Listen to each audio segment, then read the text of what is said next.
Un beau jour, un homme a décidé de composer un album. Un album ayant pour auditeur des plantes. Laissez-moi vous raconter son histoire.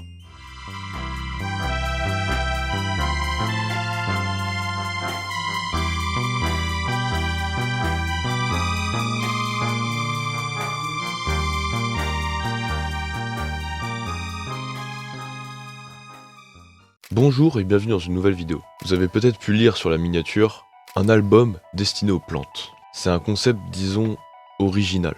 Et pourtant, un Canadien du nom de Mort Sanford Carson l'a fait.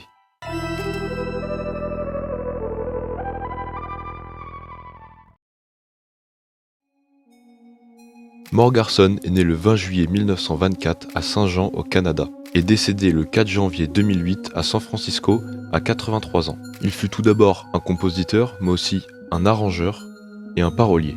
Il a commencé à composer à partir des années 40 jusqu'aux années 80, allant de production musicale pure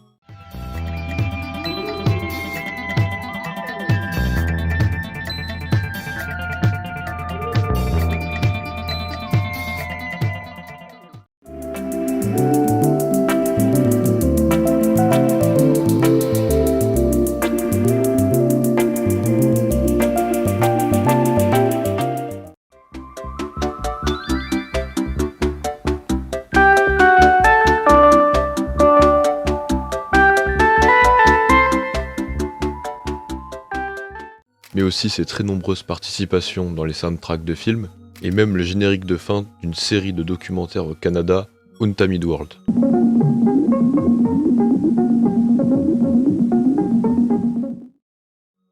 Il touche donc à beaucoup de domaines.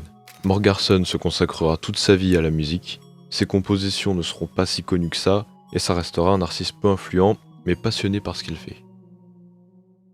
C'est en 1979 que les choses commencent à être intéressantes. En 79, si vous achetiez une plante d'intérieur dans un magasin appelé Mother Earth, vous seriez l'heureux détenteur d'un disque.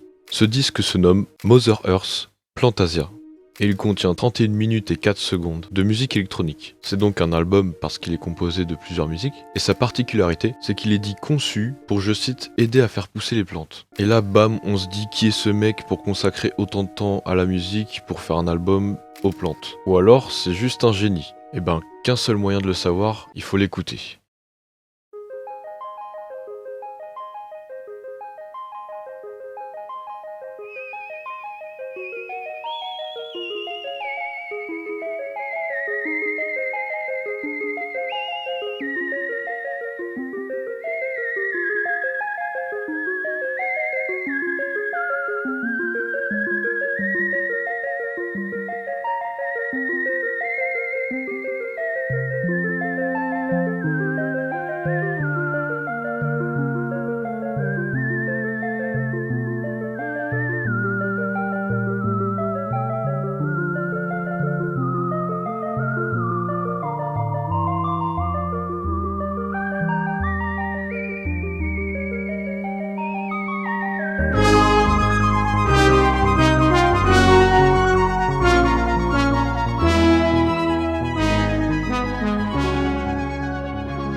pense qu'on est tous d'accord pour dire que cet album dégage autre chose que simplement une musique destinée aux plantes.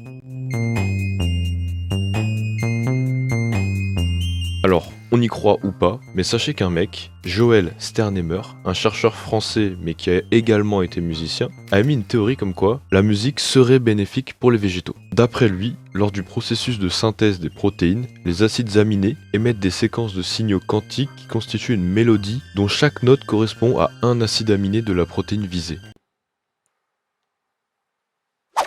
Je vous ai peut-être perdu, mais en tout cas, des gens, eux, s'y retrouvent dans cette théorie, comme certains vignerons qui utilisent la musique pour lutter contre des maladies du bois, ou encore Génodic, qui utilise des ondes sonores spécifiques dans ses activités de maraîchage. À l'heure actuelle, rien de tout cela n'est encore prouvé. Pour en revenir à notre cher Mort Garson, son album n'aura d'effet encore une fois qu'à très petite échelle.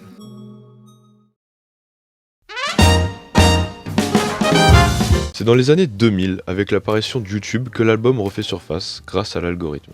Ces musiques se retrouvent dans les playlists chill des utilisateurs et certains le considèrent comme un avertissement prophétique contre le réchauffement climatique. L'album recommence à faire parler de lui. Quelques années plus tard, en mars 2019, un label new-yorkais du nom de Sacred Bones Records annonce la réédition physique de l'album qui compte très peu d'exemplaires originaux. C'est plus ou moins à partir de là que l'album va commencer à avoir un vrai succès. Il est donc aujourd'hui possible de se le procurer en CD ou vinyle, l'album qui reste malgré tout une des œuvres musicales les plus mystérieuses et à la fois pure et authentique. Je dirais qu'on est en face d'une œuvre qui se trouve dans le fin fond infini de ce que la musique peut nous offrir.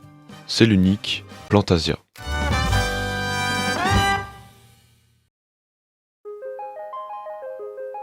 En tout cas, merci à vous d'avoir suivi cette vidéo jusqu'au bout. J'ai vraiment kiffé faire cette vidéo sur cet album parce que moi, faut savoir que ça fait des années que je l'écoute de temps en temps, comme ça, quand l'envie me prend. Donc c'était totalement normal à mon sens de faire une vidéo dessus. Mettez un like si ça vous a plu et n'hésitez pas à vous abonner. Ça fait toujours plaisir de voir des gens se rattacher à ma cause. Et je vous dis à la prochaine.